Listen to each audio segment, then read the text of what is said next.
Hello, everyone, and welcome to another special episode of Let's Get You Painted.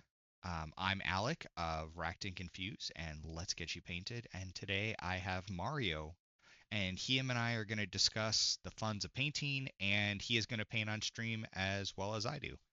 So, Mario, tell me about yourself.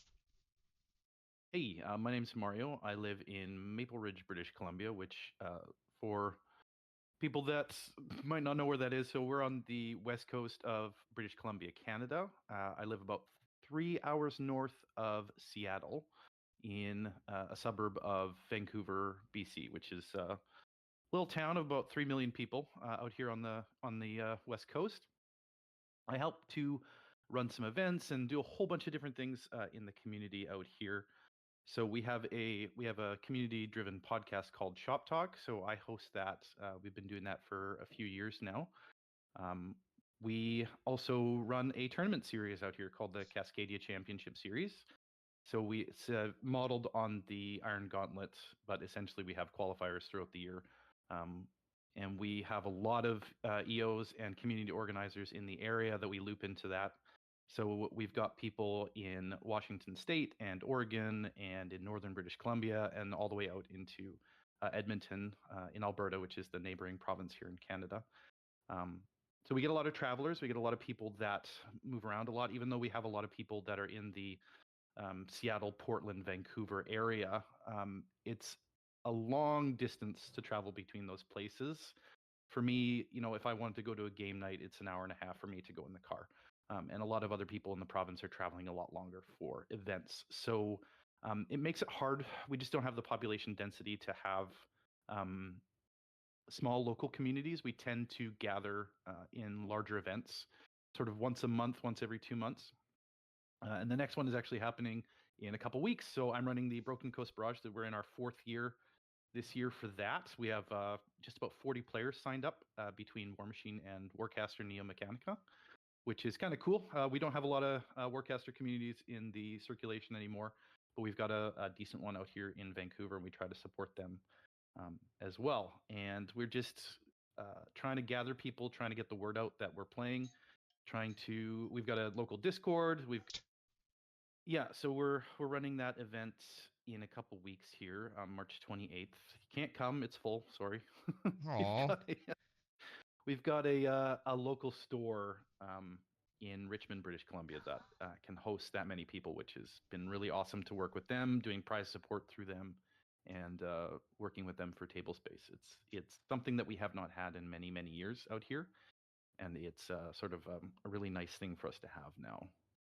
And the last thing is that I started a token company last year. you did. So I run. Actually, why don't you tell people about the things that you 3D print and you design for the Broken Coast, your objectives? Yeah. So we. I mean, I mean, uh, we can go into your tokens as well, but I always love your little objectives that you do every year and your tokens every year. surprise for me. I'm a 40-year-old white guy. So we got podcasts, 3D printing, and miniatures. That's that's pretty much. Yeah, need to do those things if you're pushing 40. So yeah, I have been 3D printing. I've got two bamboo A1s over here that have been running pretty much nonstop for the last year, doing all kinds of different things. I've been learning Tinkercad. I've been learning to do a little bit of design work. Um, so yeah, that's one of the things we do every year is we print custom objectives for the event. We do flags, objectives, and then I've been printing a ton of terrain, Hmm. which I've been painting as well. That's one of my goals every year is every time we do one of these events is to ramp up a little more painted terrain. So it was the first year was 6 tables, then we did 9, and this year my goal is 12 tables with That's awesome. fully painted toppers on the top. We're gonna need a few more tables than that, so we end up using a lot of flat terrain anyways. But the goal is to keep moving forwards with that sort of stuff. And then measuring sticks, proxy bases, all kinds of stuff that we can put our logo on, put our unique stuff. And the thing that I've learned over the years is that gamers love unique tchotchke stuff. they Hmm. just They they do. love they Like, love they love tokens and widgets and stuff like that. So that is 100% correct. Like, I can't tell you how many times I'm like, oh, hey, like personally getting stuff, and I was like, that's so cool. With the Atlanteans with Nova, we started doing designs on them, and then we were giving away for a couple of years now, 2 years, and going into our third of we give away 80 millimeter um what do you call them, 80 millimeter proxy Proxy bases. bases. Yep. Yep, and then we have the QR code on the back and the logo on the Yep. front. And That's something I stole from the. I don't know if you were the first one to do it or Ice King, but that's what we I do got with him the youth. doing it. I got him doing it. So So Ice this year, King, what I did, I know what you do, buddy. I know what you do. I printed. I always do custom trophies, Hmm. and I looked at because when we applied for Iron Gauntlet this year, we're actually going to be a Iron Gauntlet UK qualifier this year. A lot of Not I our not I got like Canada. we don't have a Canadian circuit up here. Oh, okay. So there's only two. There's Iron Gauntlet US and there's Iron Gauntlet UK. Those are the and Iron Gauntlet UK is happening in May of this year. Okay. Um, in London, I don't remember exactly where what the location is, but in England, obviously. Yeah. Um, some of our travelers, some of our Apex players that end up qualifying for a lot of these things, it's for many, many, many different reasons this year. Um, they've felt like England is the place that they'd rather go to do an Iron Gauntlet event. Okay. So we've tried to support that. That was the feedback that we received from our players, um, and a lot of them were going anyways because they were going to go to Lock and Load UK. Hmm. So if they end up qualifying through the events that we run here, um, we're going to have that. And then with the Seattle and the Portland events, they tend to be Iron Gauntlet qualifiers for the U.S. So players that are traveling have their choice where they want to go, what kind of points they want to strive for, and then they can, because like there's no other way to get Iron Gauntlet points to go to UK events in the in North America. So just having a little bit of variety for players that want to put their travel dollars in the places that they want to go to and make that count for them. So Absolutely. that's what we decided this year, and that's what we're gonna do. Very Yeah, cool. and just with the 3D printing stuff, it's just been about terrain and tokens and all kinds of different stuff. So, um, I everything that I do is trying to support the community the best way I can. We take feedback as best we can, and we try and implement the things that the players need in order to be successful. And one of those things happened to be people were interested in the tokens that I made for myself. Hmm. So I just started printing them for people, and it turned into something that I needed to register with the province and set up the ability to ship over the border, and was able. I made a website that was something that people felt more comfortable with, rather than just sending me private PayPal things. So we set up a website. That's something that I hadn't done before. I had to learn all of that, learning how to run a small business. I've never experienced that before, so that's all new to me in the last year, and it's been really cool. And I've had some really good feedback, and people are sending me photos of the games that they're playing with their tokens, and it's it's been pretty cool. So we've I been know. supporting events as well, sending prize support out to Nova and to Boker Brawl this year, and just trying our best to put those dollars that people spend back into the community to make sure that people have the tools and stuff that they need to play the game. I'm really excited to see what you have for the new Benoff tokens when they eventually come out. Working on trolls right now as I I things come out. I know. I just me. I like your tokens, and I'm excited to see them. I mean, I know that my wife is probably like, we have 3D printers. Why don't you just print your own? I was like, but Mario does better than I could do. Like, mine will not look as good. Yeah, I But mean, they're very simple at this point. They're just little circles, and then on paper, they're paper sticky labels that I mhm. print all of the text on. The thing about them that is interesting, and I don't know if I have one off the top of my head. Where did I stick them? Hang on, let me grab one Okay. so I can Yeah, show so people. I originally, when I saw yours, I think you remember that I was commenting that I thought you were actually had used your AMS with your bamboo and actually 3D printed them, but then you told me about using the labels because it was a little bit easier, which makes sense. It definitely makes sense that that is one of those Wh- things. One sec here. Go ahead. How to use the uh, printer for maximum quality, but the size of these things are pretty small, and getting that kind of text on a Hmm. 3D printer is just not really possible. Yeah, well, I've or been it you could do it, but it's going to be so time intensive that it's not worth it because you'd have to put a mhm. point two on, and then yeah, it just I from printing myself, I could tell you that like it's like, oh, well, if I print the entire object in a point four with, good layer lines, it'd be better to just put the yeah, I totally understand. So the thing that makes these different from sort of the other, sorry, there's construction going on in the basement, so you're probably hearing some of the background No, noise. I'm not hearing anything.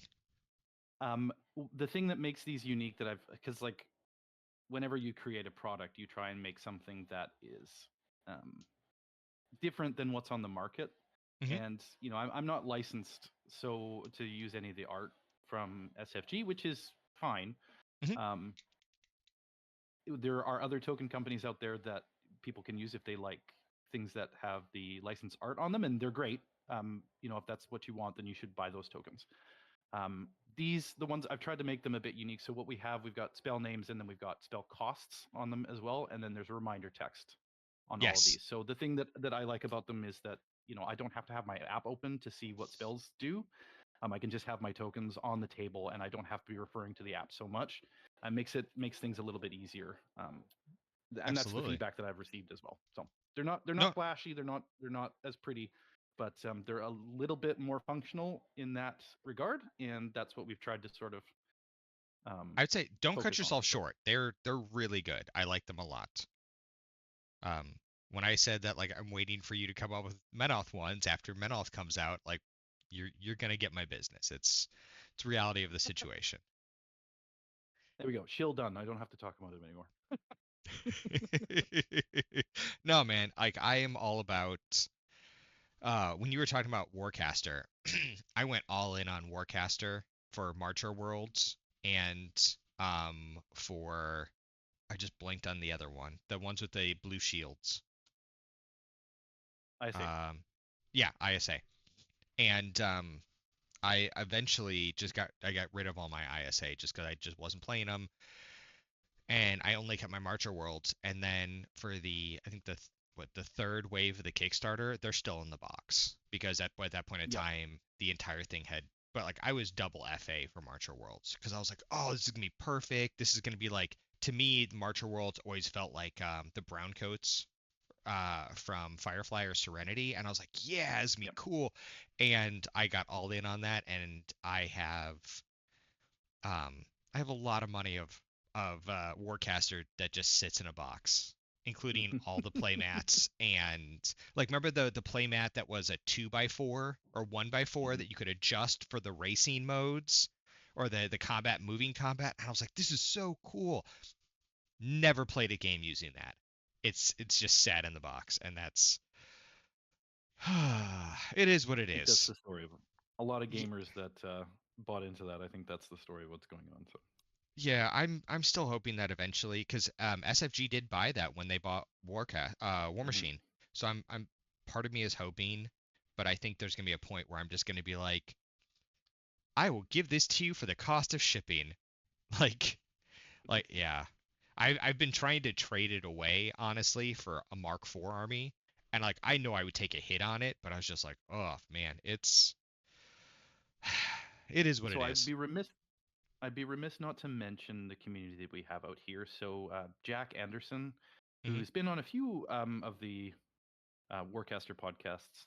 Um, I guess it's a couple years going on now, but so he's the gentleman that is in our area that is sort of propping up the community out here, and like any community that has a game that you know isn't supported as well as it could be, Hmm. needs somebody that's championing the community, and Yeah. Jack's been that person for us out here, and um, they print.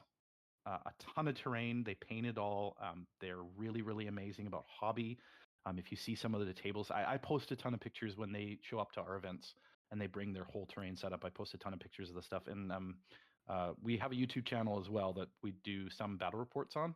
And we've got a Warcaster game on there that has just sort of showcase some of the talent that they have out here. But they've got their own app. They've Hmm. been modifying rules to make it easier for them to play, to grow.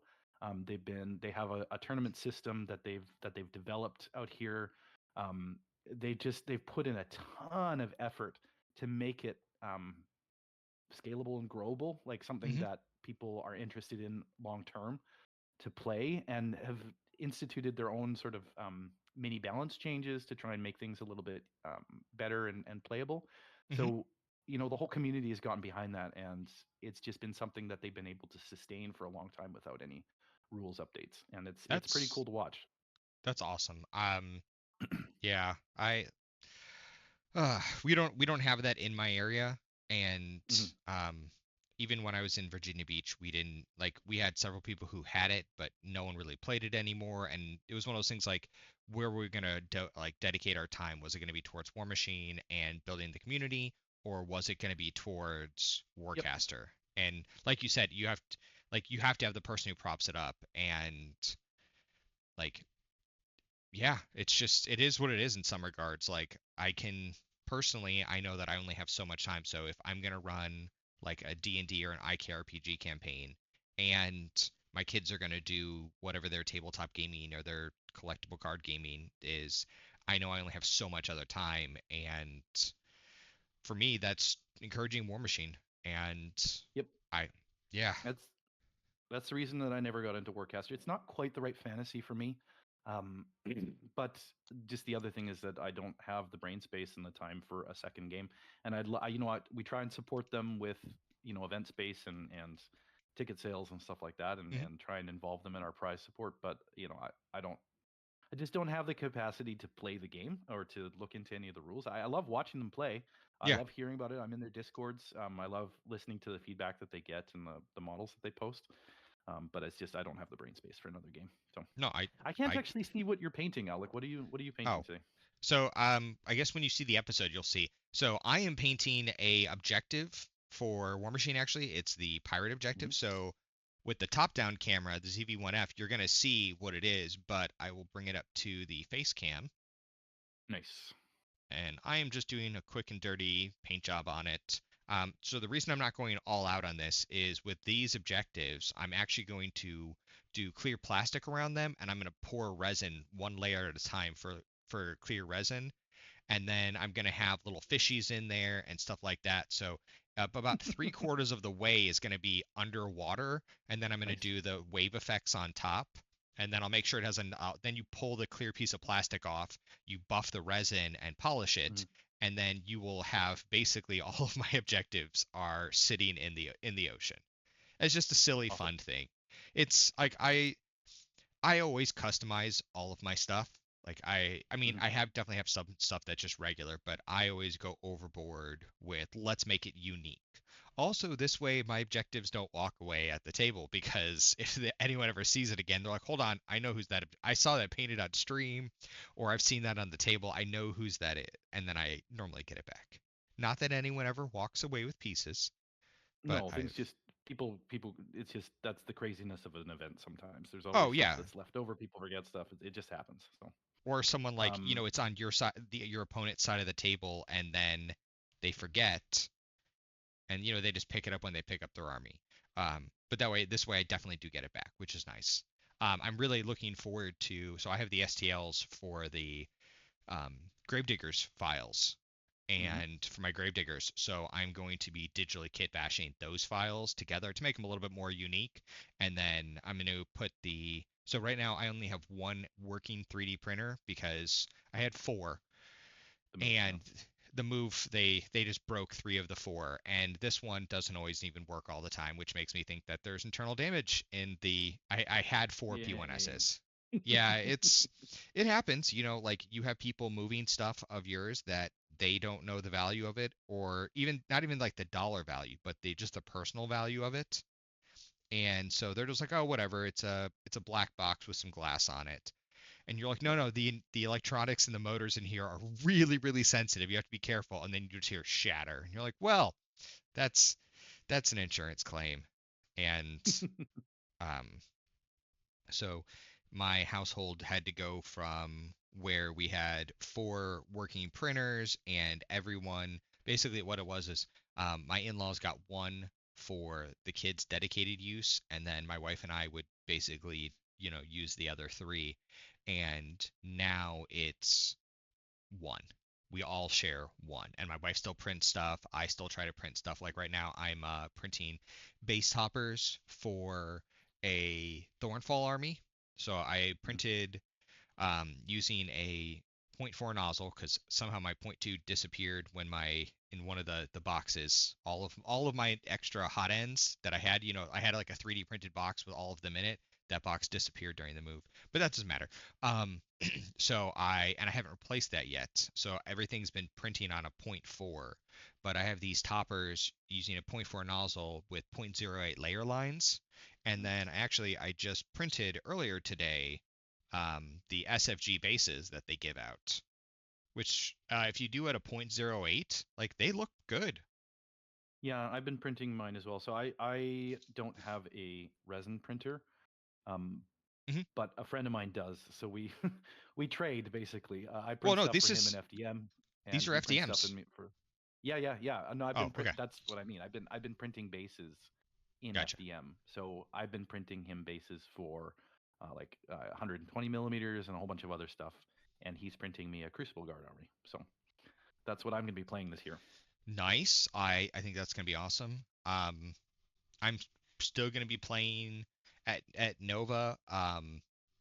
Because I don't think New Menoth is going to be out, or if it is, I won't probably have my hands on it unless SFG would love to send me a New Menoth army, which I would perfectly be okay with and love to paint early and put up both on the channel and Yep. at conventions.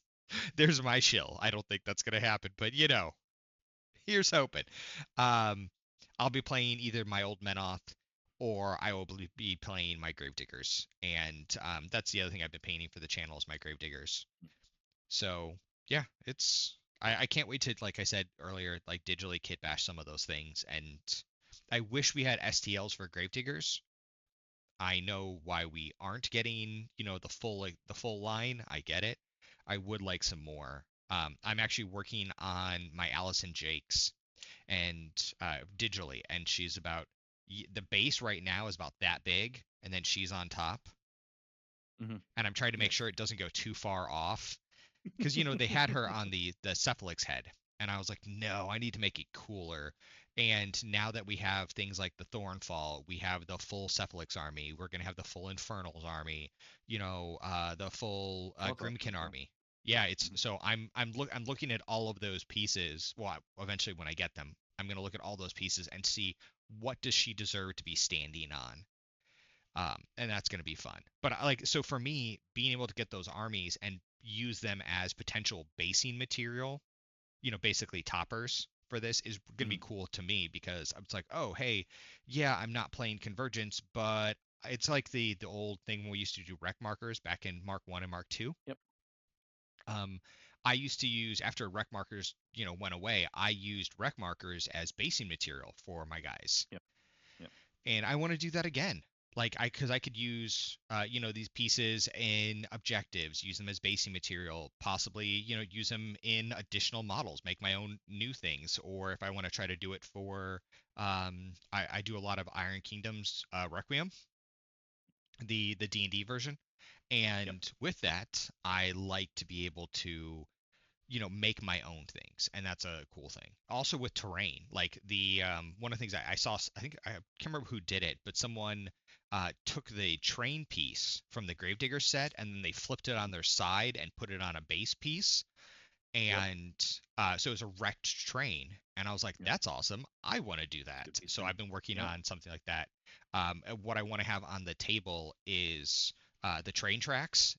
This is going to be for Iron Kingdoms. The train tracks going across. like this, and then have the train on its side and have some of the box cars on their side and crates and stuff scattered as if the train just wrecked and you're coming up on it. And then eventually that'll probably get moved from Iron Kingdoms into when I start setting up more tables for up here, because I have a lot of terrain, but you always can have more. But Yes. being able to have a wrecked, like as rubble, basically.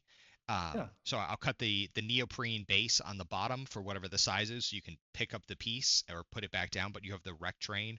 Or like I was thinking for the actual train engine itself, it might just be an obstruction. Mm. So like the train cars you can move through, move around, but then you have that obstruction, which is the actual train, which I think it'll be fun. And then you can easily move up and over the rail pieces without actually interfering. And I think it's just a cool dynamic table to like make it so people are more involved. Like some of the things I love seeing at Nova is that like Erica and Andy and Paul have worked together and before we ever got there and made these really cool tables that have a story to them. And then when the Atlanteans got to start helping out, we worked on trying to continue that. Well, I want to continue that even into the future.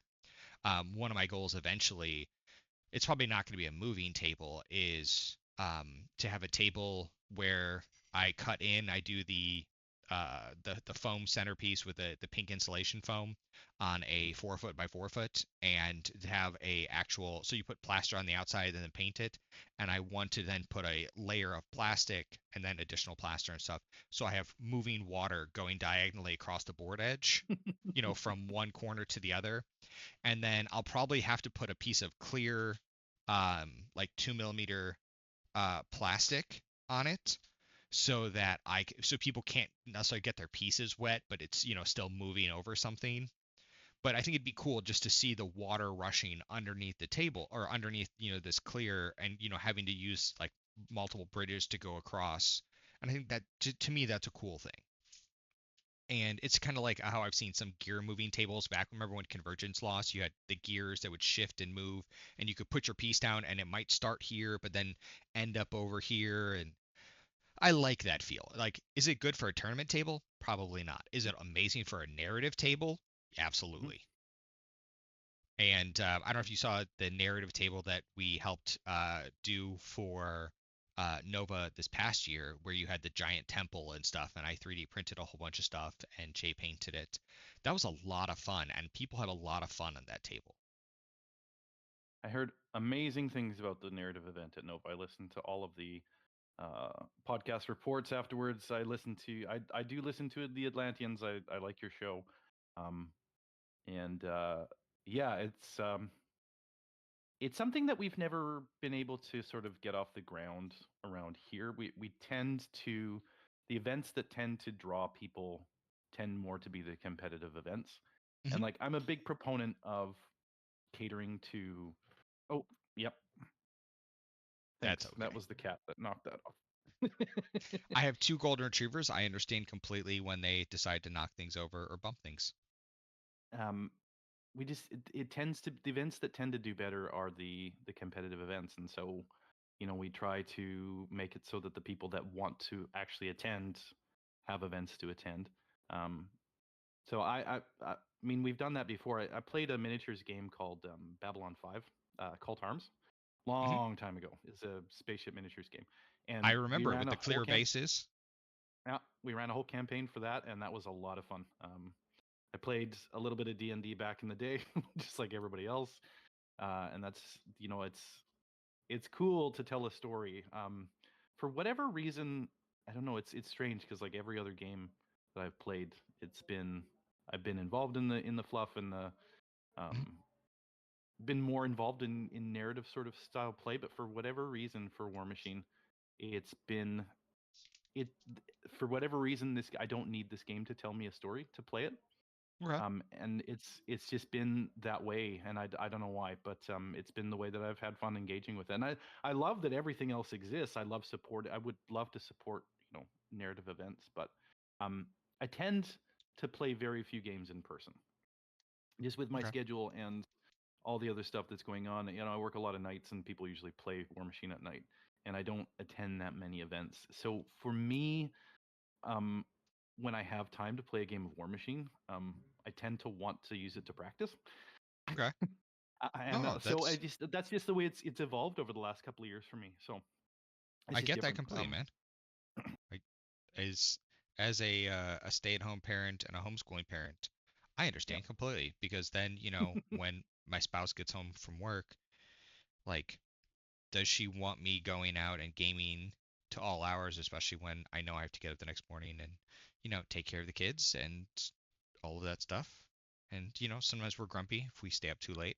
And, being in our mid 40s, hard bedtime of like 8:30 because we just can't stay up late. We're Yeah. we're not in our 20s anymore. Oh man. Uh, So I don't actually paint models in the first quarter of the year because I'm always ramping up to Broken Coast Barrage. So this year the theme was obstructions, and mhm. the intention was to do more. But these are the towers from the Terraniacs files. Yes. Yep. So these guys, they're almost done. I'm just working on the cannons right now. I printed these Mhm. at a I don't know if you can see these guys, but Yep, they I came can out see 'em. really nicely. So I printed those with a point 0.2 nozzle to point 0.8 layer lines. So Very they're a lot nice. more. You can actually see the detail on these a Mhm. lot better because they're really really tiny. So that's what I've been working on. And then the last thing that I want to do over the next 2 weeks or so is I've got a um, Retribution of Syra themed table. Okay. So we bought a bunch of the neoprene sets to support WTC last year in Germany in 2024.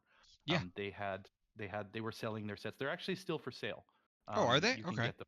Yeah, you can buy them. They ship out of Germany, so the shipping costs are high, but um, they're fairly inexpensive. They're 18 pieces each. Um, so like, and it's hard to get neoprene now. There's not a lot of Yeah. places that do them. So Playmats EU out of Poland is one place, but Mhm. again, you're shipping out of Poland, and that's pretty expensive. And then I think it's called Game Mats EU. I can't remember. I'll grab the link, but uh, out of Germany, the WTC 2024 sets, you can still buy those. Gotcha. So what we've been doing is trying to match toppers to go on top of those sets because they are themed. There's a winter set, there's a Retribution of Cyrus set, there's a forest set.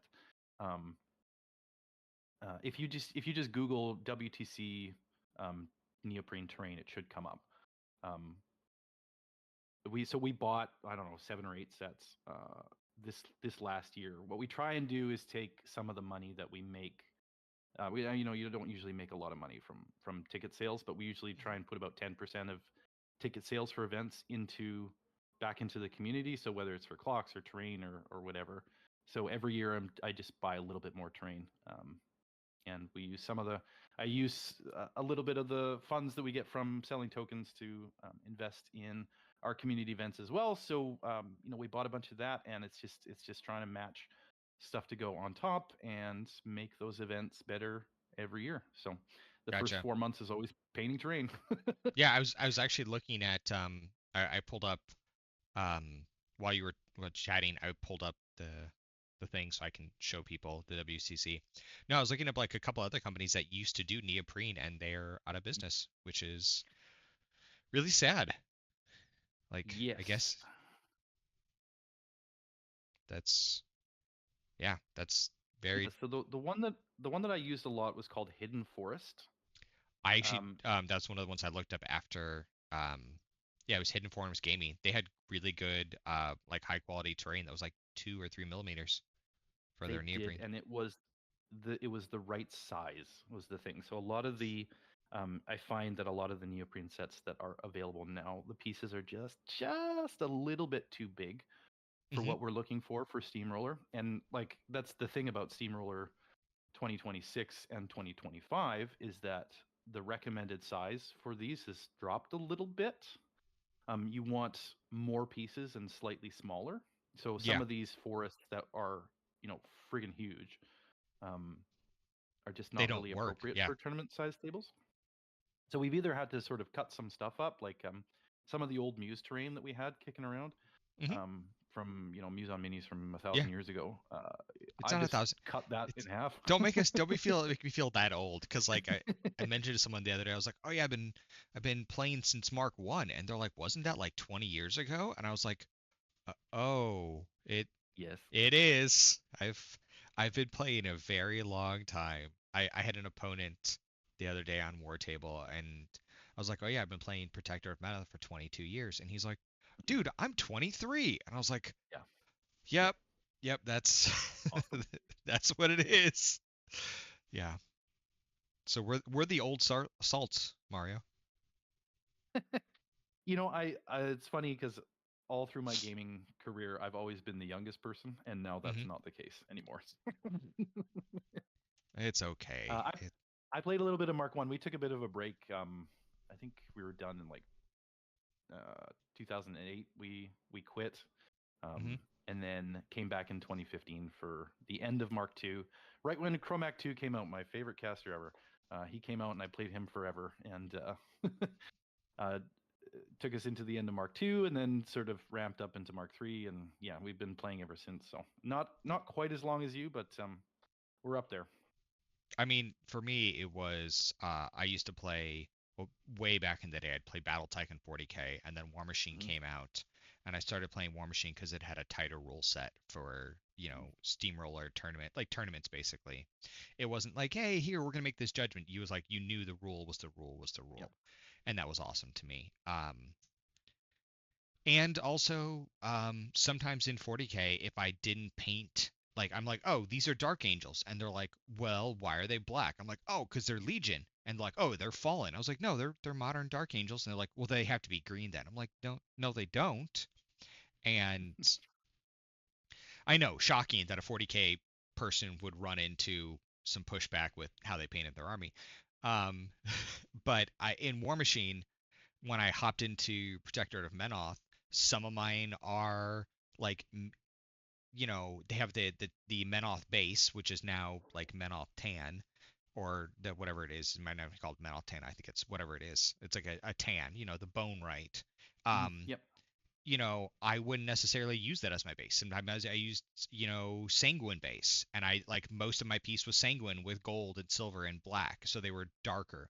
And people would just come up and be like, "Oh, that's a cool color scheme," and I was like, "Oh, I like this game. It's tighter rules, and people aren't Yep. crazy about how I paint it." Because yeah, like it's like when I used to play BattleTech.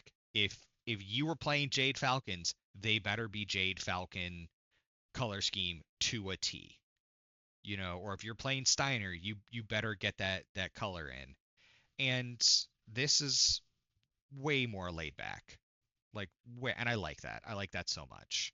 And also, when I was playing into 40K, you had those people who they would either be fully gray army, bare plastic, and then you had those people who were amazingly painted. And like that was the in between. There was no in between. Whereas when I got into War Machine, one of the first leagues I got into at the local game store, um, there was like a painting thing, and it's like I was like, oh, okay, it's gonna be really hard. I gotta make sure. And it was like, no. The press ganger at the time was like, oh no, here, let me show you some tricks. Let's work on getting you painted.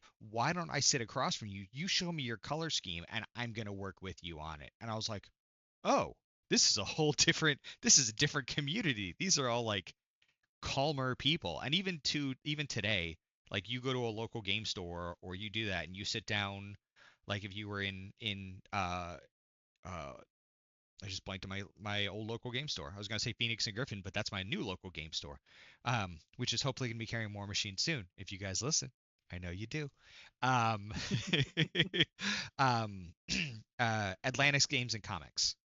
Um, Amazing game store, super supportive for the community. But they are the type of people where if you come in with paints and minis and brushes, they're gonna be like, well, let me help you paint, and that's awesome to me. Like that's great. Like my co-hosts for the Atlanteans, Joe and Jay, like they will get you from a 1 to a 5 if you have the skill level, and they will teach you all the little tricks to do it.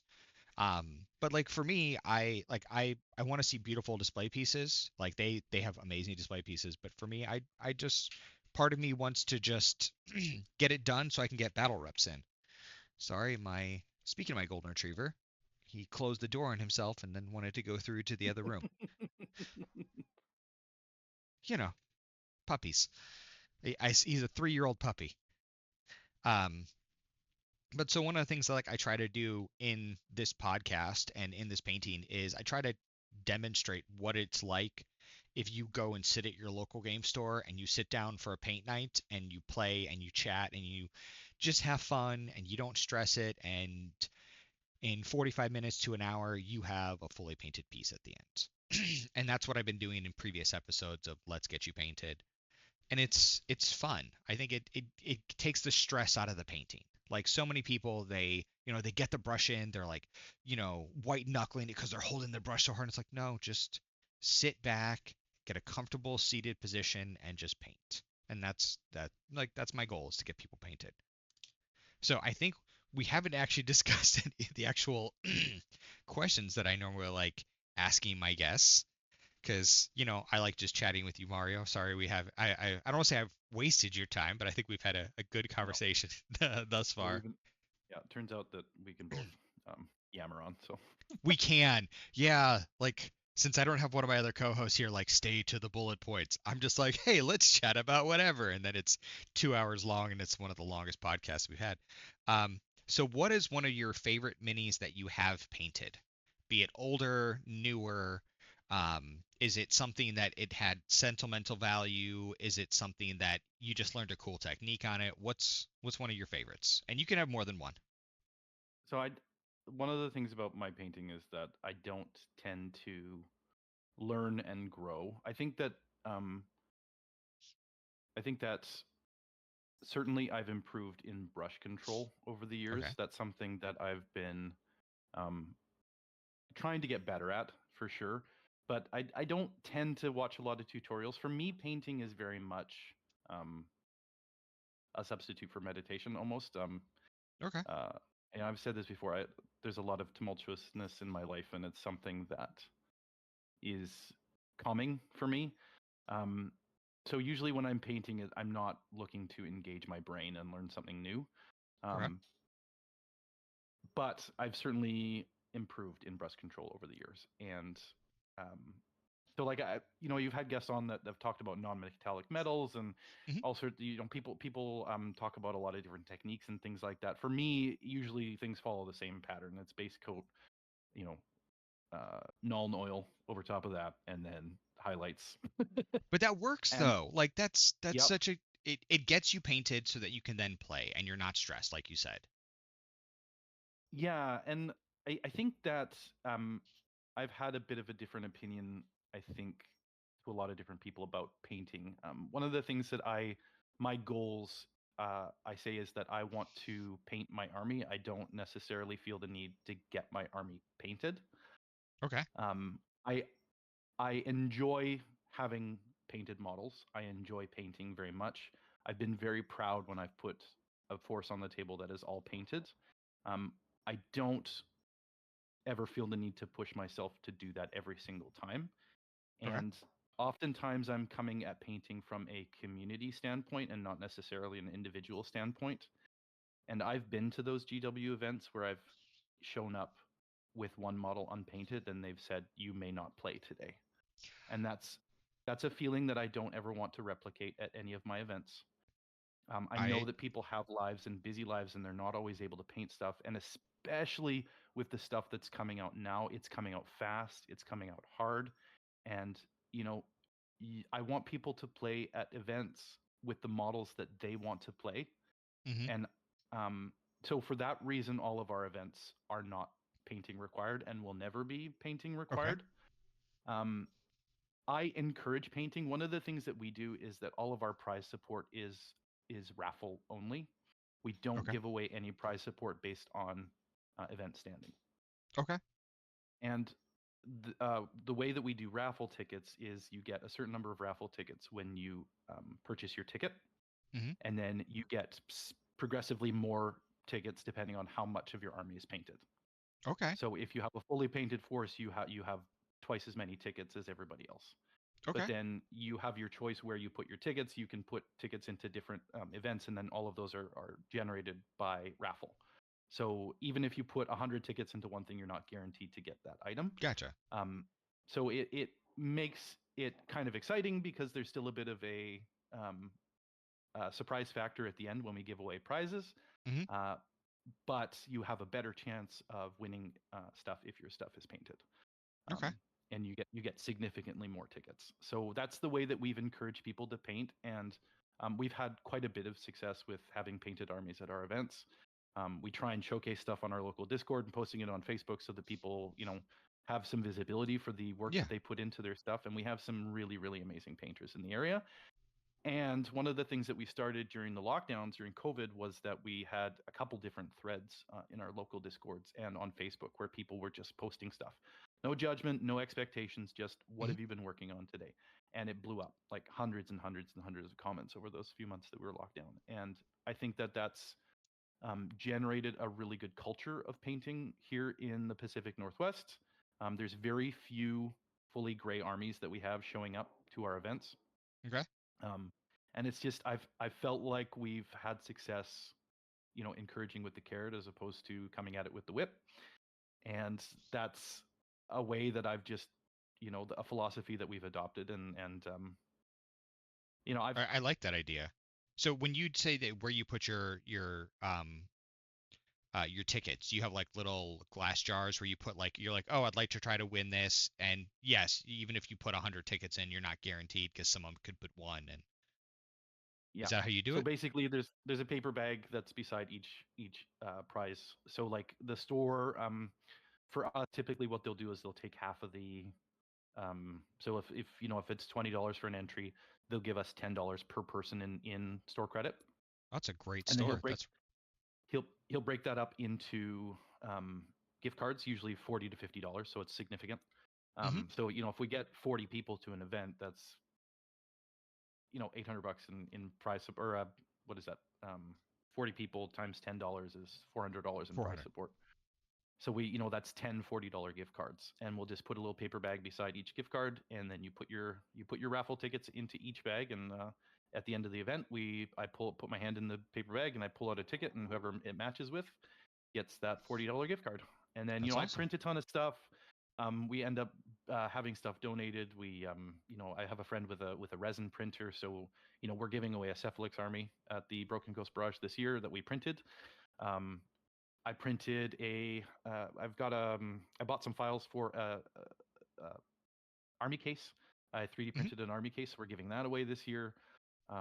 Whole bunch of stuff, and so people can just put their tickets into that. And actually, uh, for the Cascadia Championship, it was my year. So there's three of us, three events organizers in the area that take turns Hmm. running the invitational. It was my turn to run it this year. We ran it up here in Richmond. Um, Okay. and what we ended up doing was taking a bunch of money that we had gathered over the years from events, and we bought a subscription, an app subscription, um, That's really cool. and we gave That's that really away. nice, man. And it was a raffle again. So I love that you guys are doing that. When I get more of the 3D printers up, I'll send you some terrain. yeah, Like, I mean, yeah. I've been printing a ton of the Training X files. There's a ton of free stuff on the internet. We have we share a subscription for the My Mini Factory between a few of us, Hmm. and we've been printing a ton of the terrain from that as well. And it's been super lucrative. And then we just take all of that terrain that we print and we put it back into we have it at the local stores, we have it at people's houses, and we are donating it to the local store to have there to play for their events as well. That's So really nice, just man. trying to give back and put it back into the community, and hopefully that generates people coming in and buying stuff from the local store. And our local store just got what do they call it when they have a special relationship with SFG? Warsaw. Stockist. Yeah, yeah. Oh, So they have that relationship with SFG now, so they're able to order things direct, which is really great for them. Um, yeah. That's so that's really good, man. Like mhm. that's really good for your store. I could have to work on my store, but I just need the weather to agree. We actually had another really heavy snowstorm here, which is fun, like when you can't see the buildings across the street. You can't really get people out to the local game store at that point in time because no one wants to drive. But I'm super excited come spring to all the terrain, get it all set, get things going and stuff like that. And one of the things I do when I 3D print terrain is it's super easy with some of the ways that how I paint actual miniatures if I'm painting like for the gravediggers or stuff like that to prime it black, dry brush it, or zenithal highlight it, and then come in and basically slap shop the terrain. And some of the terrain that you get, like you were talking about the Terraniacs terrain, some of the terrain we're getting from SFG through My Mini War Factory with their what's it called, Tribe, the Yeah, Tribe the Frontier. tribes. Yep. Hmm. Um, some of that's actually very easy to paint, which is nice. Like there's detail in it if you want to go in and do all of it, but if you just want to go into slap chop and hit it with 5 colors, it looks good on the table, and that's awesome. And Hmm. that's super cool because you don't have to have a resin printer. You can print it in FDM because sometimes people jumping into FDM or into printing, they're like, oh, I have to have a resin printer. You know, I have to do all of this stuff. I have to like make sure I wear my gloves and I'm safe and stuff like that. And some of us have kids and animals or stuff like that, not proper ventilation. So being able to print it in FDM, which also is, less expensive is pretty cool. And it's awesome and easy to paint. I probably should take some time and 3D print some more terrain and then paint it on stream because also then it'll be, bigger because it's like that big instead of that big. Hmm. Yeah, no, this thing I've put it through its paces. I have printed from scratch um, almost 16 tables worth of terrain at this point over the course of the last year. Dude, that's so Whether much. That's so awesome. it's a ton, and I'm glad to do it. I do like painting terrain. I realize I haven't actually answered your original question. That's okay. um, On uh, this podcast, so that's okay. I think probably the my favorite piece that I've ever painted was the Gatorman Witch Doctor alternate. The what do you call it? The woman holding it up and she has like the partial No, gator. no, it's not that one. It's the newer one that they did in resin. It's the voodoo witch doctor. He's got a big old Gatorman stick and a voodoo hat. Okay. Uh, it's what do you call it when they have the alternate sculpts? It wasn't the mini crate. Oh, was it the mini crate? Mini crate, yeah, Okay. is from last year and a half ago, 2 years ago. Um, he was just for whatever reason. I've been painting all of the old Gators, Hmm. and it's just like brush access is hard, and like the primer was chipping off all the old metal models, and for whatever reason, this model just sort of put all the paint that I put on it in the right spots, and it felt really good to paint. Um, but I recently, in about November, I think, painted a Phantasm. And Okay. I love the big models. I love painting. The bigger the scale, the better for me. The smaller the models, for whatever reason, it just becomes a bit more frustrating. So um, it was a joy to paint, and it's such a gorgeous model. I love it so much. So I'm really proud of that one as well. Those That's are really cool. the recent ones that I painted. Those are probably the most proud that I've been. So. So we've talked about what you would suggest for painters, and we've talked a little bit about how you paint. What do you listen to, or you have going on your TV in the background when you're painting, or are you one of those people who paints in complete silence with no noise and just Like a listens to the psychopath. sound? I I'm not saying that because we've definitely not had someone on the thing who mentioned that he wears noise canceling headphones and paints to the sound of his heartbeat, which I was like, that's a strategy. So I mean, I have an 8-year-old, so my life is a lot of you know verbalization of thoughts. So Yes. I do enjoy my silence from time to time, but if I don't have something playing in my ears, then I have to listen to my own thoughts, and that can be scary sometimes. So I don't do that a lot. Usually it's stand-up comedy that I have in my ears. Okay. I'm not great at painting while there's a screen on. Okay. I get pretty distracted with that. So oftentimes it's on YouTube on my phone, screen down, and it's in my ears. All right. So, do So you want to throw out any of the comedians you listen to? Are you a? Oh man, I don't even know who's out there these days. Um, man, uh, comedies can be very controversial. So Okay, fair, fair. uh, I listen to a lot of different ones, and I'm sure it's probably some of them are controversial, some of them aren't. Yeah. yeah, I really for whatever there's one comedian that I've never actually seen him live, but his Hmm. name is Zoltan Cassis. I enjoy his comedy quite a bit. He's fairly innocent with the stuff that he says, Gotcha. so it's not too risque, but yeah. I've been listening to Lucy Darling Hmm. recently, and she does a pretty good stand-up. She does a lot of, it's mostly cloud work and then or crowd Hmm. work, and then she also is a magician. The thing that I've been watching recently though is Babylon 5, which is Oh, a it's a sci-fi good show from show. the Yeah. 90s. Yeah.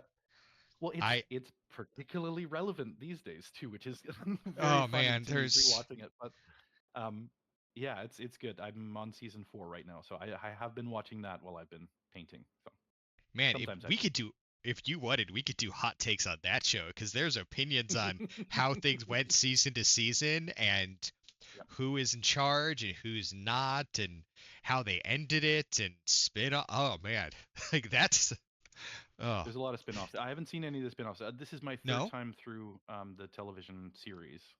I mean, I watched it Oh, 20 years ago when we started playing the miniatures game. But yeah, it's a good show. I'm enjoying it. So I'm trying to remember. I think it, I remember watching it on TV when it was coming out. Like I remember watching Babylon 5 and Sequest and Star Trek: The Next Generation. Like that was, late 90s and that, like that's oh man. I was gonna say I was a kid, but I really wasn't. Um, but man, no, I appreciate that. Like I think you're gonna like it when you get through the entire thing, and then when you start doing the spin-offs, some of them are not as good. That's my hot yep. take. Some like, yeah, That's just how that TV goes sometimes. it is. Sometimes, everyone's like, "Oh, this is better," and I was like, "Is it though?" Like sometimes the original is where it is, and like maybe the first 4 seasons are solid. I'd say Battlebond 5 for the entire run, they're pretty good. They did have some episodes that were just too much filler, but a lot of it was really good with, you know, continuing the storyline, the episodic feel. It's particularly relevant for me because I have about oh 55 or 60 fully painted Centauri ships sitting in a display case downstairs. That was for whatever reason we had about 7 or 8 people that consistently showed up to the game store. Okay. This is the long time ago before kids when I Hmm. could do that a lot more regularly, and it was so much fun. We were playing week to week. We ran a campaign. We had tournaments that we played. Like we there were Did you no have the tournament rules fully for that the game. the big sized Nope. oh, you didn't have because they had that was I No. remember that. That was Yep, they huge. did. Yeah, and now there's still a pretty the game has been dead for a long time. Like there's no Oh, yeah. longer making rules for it, but there's a pretty robust 3D printing community for that game still, I didn't and know people that. are designing ships and printing stuff because like there's no STL files Hmm. for any of these things that the company ever made. It was all cast in pewter. Yeah. Um, there was some plastic, but not much. I And thought it was mostly metal. I thought it was most mhm, like yep, mostly pewter. And so people are, you know, 3D scanning some of these things and designing stuff from scratch. And so there's a big 3D printing community out there for that, which is super cool to see. I'm in some of the Facebook pages, and gotcha. it's really neat. Um, I'm I'm tempted to go look, but the problem is I can't. So the rule in my house is that I can have two tabletop game systems and yeah, that's it. And I kind of fudge the line a little bit because I have like Company of Iron and War yep, Machine and IKRPG and they all kind of fit in the same, so it's kind of like a gray area. yep, Um, but then the only other one I have is BattleTech, and because I don't have 40K anymore, so I'd look at it and I'm like, oh, I miss space combat. Like a guilty pleasure of mine was Halo Fleet Battles, and I mhm, thought it was so cool, and it died in like 6 months, and that was yeah, yeah. yeah. I mean, there's lots of miniatures games out there for sort of spaceship theme stuff, but Hmm. um, the original for me was always uh, Battlefleet Gothic. Yeah. back in the day. And I'm always searching for something that can replace that, and it's just never been something that I've been able to grasp. Yeah. I really like the Star Wars IP, but for Hmm. whatever reason, I've never been able to get into any of those games. There's a big community for that out here, but just never had the gumption to go and seek that out. So, Oh, I definitely played X-Wing and Armada. mhm. I mean, heck, I played Armada from the very beginning. Um, in fact, I used to TO tournaments, and uh, it as what happens, it's like, kids and life, and sorry, my golden retriever is like, give me attention. Uh, It's okay. I am gluing cannons into these cannon holes here, so they finally have their cannons ready to go. They look good. So you know what I liked about that tower is you could either leave the cannons in or not, and even if Yep. you left the cannons out, it still looked really good. Like Yep. that was Danny Samuels and Yep. Tyson. Tyson. Just Yep. my yep. They Coach. they did such they did such a Mhm. good job on all of that terrain. I mean they yeah I it's actually it's interviewed Tyson a while ago. Super interesting guy to talk to. Um, but yeah, I've chatted with Danny before. I haven't actually chatted with Tyson. Um, I should try to reach out and have him on, have him chat. you should. He's a fantastic painter as well, and I'm sure that he would love an opportunity to talk about Trainiac. So I mean, as a person who has, been printing and painting their stuff, maybe, man, actually, we had a whole bunch of their stuff at Nova that we painted and stuff. yeah, It was a lot of fun. no, I like it's the right size for War Machine, which is Hmm. it's hard to find STLs that are exactly the right size without scaling them a little bit, and then they look like you've scaled them. So Yes, man, yeah, that is one of those things that I love the what was that Kickstarter I've got done like three of their Kickstarters for their terrain, and it's beautiful, but it works more like they make it so that you can either print it in pieces and make it big, or you can just mhm. do it as one full print. And if you You do it talking as about one, Workbench Maniac? Is that what you're talking about? no, Oh, it's hold on, let me pull up. Hold on, that's not it. Oh, there it is. Let me open up my mini factory on a second screen, which no one else is going to see right now, and that's fine. So they're going to be like, what's he looking at? Um, Black Scroll Games. Their buildings are okay. so cool. And they also make so when they do everything, they do a one in pieces, a full one that you could print straight up, and then they do a Hmm. wrecked one within both in pieces and um, Nice. as a full set. And I love their buildings. They look so awesome. It's a city of Tarkov. And but the problem I've heard is of that one. Yeah. when I scale them down to fit on one of the footprints, Hmm. like the footprint is like this, or if you do like a really big one and then it's your main obstacle, um it just doesn't look as well because Yeah. you have your you know 30 millimeter base guy, and like you have I don't think I actually Well, have and any it's of their strange building. too because like the game is like either 28 or 32 millimeter, depending on like scale. It's better in Mark IV for sure. The Oh, scaling so has been a lot better in Mark IV, but but like here look at look at there's some of the original run. Yeah, yeah, yeah. yeah, it's some of the heroes, and then you put them on a base, and suddenly they're huge, and it's like, how would that guy ever get in that door? And he's only a human, much less like an Yeah. ogre or a trollkin. And, And like uh, the go ahead. the terrain bottoms that we're looking at, you want for an obstruction, you want a 4x4 or you want a 3x5. Like Hmm. that's typically what you want. 6x6 is a little bit too big for some of the like for steamroller. For Yeah. if you're playing casual, who cares, right? Hmm. Sorry, Bless you. but a lot of the times you want your train to be um, usable for whatever game day that you end up doing. So Hmm. you end up going with the least common denominator, right? Uh, so trying to find stuff that's 32 millimeter that's also you can fit on a 3x5 a lot of those files don't exist, whereas these guys are already scaled the right way. So, Yep. and like the door actually looks good Hmm. compared to a 20 millimeter model, right? And that's the hard part is doing that. I've found a few different places that I've gone for obstruction specifically. Houses has Hmm. been the challenge because you have these massive houses that nobody wants to play with. Um, Yeah. at the end of the day, the player that's looking to just show up and play, who cares? But you're getting the feedback from the player that's looking for WTC practice, um, Yeah. And so many of and them are.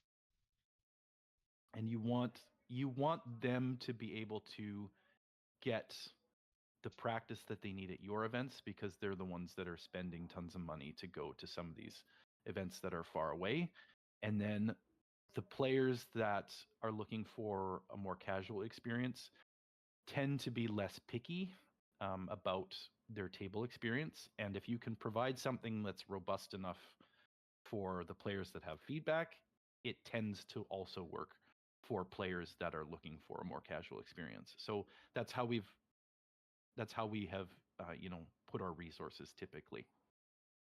You know what we actually could talk about? I just got all these notifications popping up to my phone, and because people are posting, they're like the new frontier for buying 3 armies for War Machine, which is going to be helpful for both 3D printing and painting. Just went live, which is pretty Yes, I awesome. They saw have the the notification yesterday. Yeah, yeah. well, no, so yeah, because it went live this morning, so that's why like people are just messaging me like crazy. Like, you doing it? Yeah, I was like, I'm recording a podcast. Hold on, and they're like, but this is more important. I was like, I have Mario on. We're gonna talk about 3D printing the whole time, and possibly not doing as much painting, but Yeah. but people are gonna message you like crazy, which is good. But I actually, like I said earlier, I can't wait to use some of those files and put them into terrain. Because imagine, like cutting up the bits on a I just blanked on what it's called. The guy with all the faces in Grimkin. Skin and Bones. Imagine Skin like mold. Yep. taking him, cutting him into bits, digitally, and then putting him on like a rubble piece, like coming up or something. One of the things Hmm. I've wanted to do for years now, and I can't justify it, is I've wanted to buy an additional Dracodile and cut up the head, and I want to have just the top of the head, like just the eyes coming up, and then one of like the neck up coming out of a resin water pool. Yeah. So and I can't justify it. Like I was like, it would be so expensive for just a great terrain piece. But They're hard to get now too. So. yeah, hey, maybe SFG will put those into maybe we'll get a because we have Pharaoh, maybe we'll get Mhm. Gators. Yeah. Gators. Who knows? That was my army for when we transitioned to Mark IV. I've been a Circle player for 1,000 years, and I was looking for something that scratched the same itch, and Hmm. Circle just was not Circle when it moved to Mark IV, in my opinion. I'm sure a No, lot of I people get it. love it, and it was too sad for me to look at those models and not be able to play it the way that I had grown accustomed to it and the way that I liked it. And instead of you know, dwelling on that, I just decided, no, I'm going to switch to something else. And Gators scratch that itch. The Fury mechanic has always been something I've Hmm. identified with a little bit more. It's been something a little bit easier for me to wrap my brain around. And there was some similar mechanics, rage, primal, that sort of stuff. There was some things that Hmm. were complementary to playing Circle. So a year and a half, I played Gators, and I painted most of that army. Um, I think it's just Maylock and the Sacred Vault that have not been finished yet, but everything else is painted. And it looks good. I ended up in the end I made swamp bases and I tried like water effects for the first time, Hmm. like Yeah. spacing water Yeah. effects. So I did that. That was awesome. I found a product that was really good, and they looked really really neat on that. And then the other thing I did was I varnished them with a um, it wasn't a matte sealer. It was a what do you call it? Um, like a shiny varnish almost. So Hmm. they looked wet. Yeah. They looked like they had just come out of the water, which I Yeah. love the effect Like on. And people a are high like, "Why are they gloss. shiny?" Yeah, Yeah, like a high that's the one. gloss. Yeah, yeah. And Yeah. people are like, "Why are they shiny?" And I'm like, "Because they're wet. They just came out of." Oh, oh, so it was cool. I so one of my favorite things to do for water products is I use two-part epoxy Mhm. self-leveling bar resin, which you would think you're like, oh no, you use that on like furniture. I'm like, no, no, no, you're gonna be very thin layers because it gets super hot, but it makes beautiful looking water. And that's actually what. So I finished painted this little guy, Oh, he's all done. and Awesome. all done. Um, yeah, I told you like I had already painted most of it. I just wanted to do some Mhm. extra bits, and it doesn't have to be beautiful because it's gonna be under an inch of resin. But I'm gonna have to do Yeah, thin layers. So what you do is you tape it. So first, what you actually you put around. Yeah. a glue, and then you put the plastic, and then Hmm. you tape on the outside, make sure there's nothing, and then you just do you know like 2 millimeters of Yeah. resin and let it set, and then 2 millimeters of resin and stuff. And I find the self-leveling bar resin, gets into all the nooks and crannies, so you don't have those air Hmm. pockets as much. Yep. Yep. Though I will probably use some standard resin and not hit it with the blowtorch because you do the heat coming up, and that way Right. you will have some bubbles and stuff like that. Or you use like the little needle with a needle, hollow needle, like a piercing needle, Right. and you push it Yep. in and blow air to get the bubbles. Yeah, man, I sometimes I think I probably enjoy doing the effects more than I enjoy the models. Just like the same thing with terrain. Yeah. Like I was showing someone the other day, they're like, "Oh, hey, your shrine. Like, did you only hollow a small thing when you did your shrine?" And I was like, "Oh, no, no. I like gutted it. Yeah. Like I gutted it so that I had enough space to do what I wanted with, battery packs and wiring and all that stuff because it's more fun."